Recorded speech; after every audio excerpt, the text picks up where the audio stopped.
A passenger was forced to step in and land a plane after a medical emergency. This happened at a Florida airport. The pilot had some sort of emergency. We don't know exactly what, but apparently there were 2 passengers on board the single-engine Cessna 208 when this medical emergency happened, and 1 passenger stepped up and was able to land it. And I think that we have some footage of that process actually.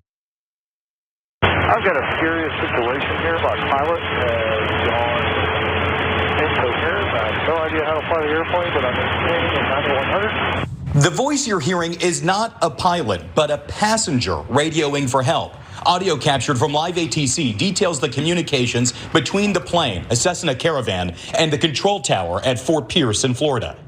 Number 333 Lima Delta, Roger. What's your position? I have no idea. I can see the coast of Florida in front of me, and I have no idea. What was the situation with the pilot? He is incoherent. He is out. Number 3 Lima Delta, Roger. Try to hold the wings level and see if you can start descending for me. Push forward on the controls and descend at a very slow rate. Oh God, like you know that this whole thing is terrifying, but he says, I can see the coast ahead of me. I'm like, no, I don't want the coast to be involved in this. That just makes it so much scarier. And the control tower person seemed to be doing a good job and eventually got into like, very specific instructions, like push down the flight stick, keep the wings level. But when he's starting off with like 338 Charlie, Lambda Delta, I would be like, dude, I'm a regular person. Dispense with all of that. It don't mean nothing to me at this point. I don't need to know about CCs or anything. Just tell me where to put my hands. And that's what she said. JR, what do you think about this?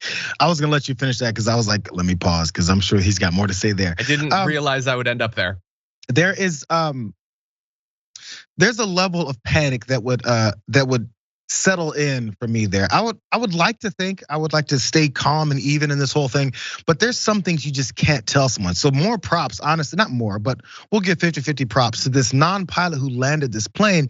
Yes, there's an instructor jumped out, gave great instructions apparently because it happened, it all worked out well. But how do you tell someone to how much pressure? Say you just teach someone how to drive. You say, put 35% pressure on the gas pedal, 25 when you brake it first. And as you get 25 meters from the red light, then you press and apply more, 70% there. How do you actually describe this to someone? 0% is how you do. And you know what, not even 50-50, 75% credit to this guy who's not a pilot, who landed this plane and saved his own life. And as we haven't mentioned it all yet, because I talked about this earlier, the pilot that passed out and was incapacitated, no one cares what happened. No one's like, did he die? What happened? Was it a brain aneurysm? Did he just pass out? Was it something? He said his head was hurting, then he passed out. No one has mentioned this man ever since. Pictures were taken on the ground with the flight instructor and the guy. Where's the pilot that passed out? Okay, he exited the main thrust of the story when he decided to pass out on the plane. We're focusing on the passenger who, let's not cruise past this. JR just gave 75% credit. He landed a plane having no training. You're giving him 75. You're giving him a C on this? Well, I'm giving him 3/4 of the 100% of credit. So let me put it that way. That sounds better than just a C, because the other 25% goes to the instructor who was very calm too. But sure, I mean, he did the deed. He made it happen. Okay, I would be so terrified. I am so terrified of the prospect of having to do this that I have like secondhand terror. I have a friend, Hal, one of my longest friends, and he decided he wanted to learn to fly. And so he took private lessons in little planes like this. And he has not only learned to fly, but he has done solo flights and landings. And when I think back to what we got up to freshman year of college, I think, I don't care if you do this for 50 years, I am never getting in that plane with you. I don't trust anyone. The only reason I can get on a commercial plane is because they shut the door and you don't even see the pilot. I don't want to know who they are because I'll inevitably not trust them. That makes sense. I never thought about that. You're actually gonna give me a complex when I get on a plane from now on.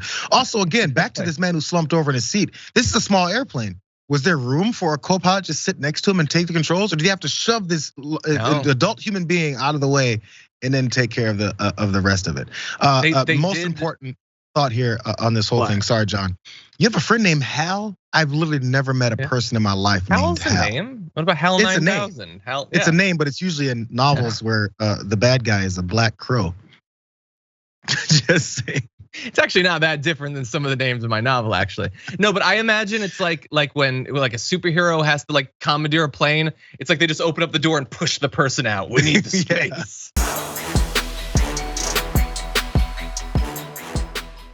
For more political news breakdowns, interviews, stories of activism, and me trying my hardest to care about the occasional big celebrity news story, subscribe to our YouTube channel at youtube.com/The Damage Report. And you can ring the bell wherever it is so you don't miss anything.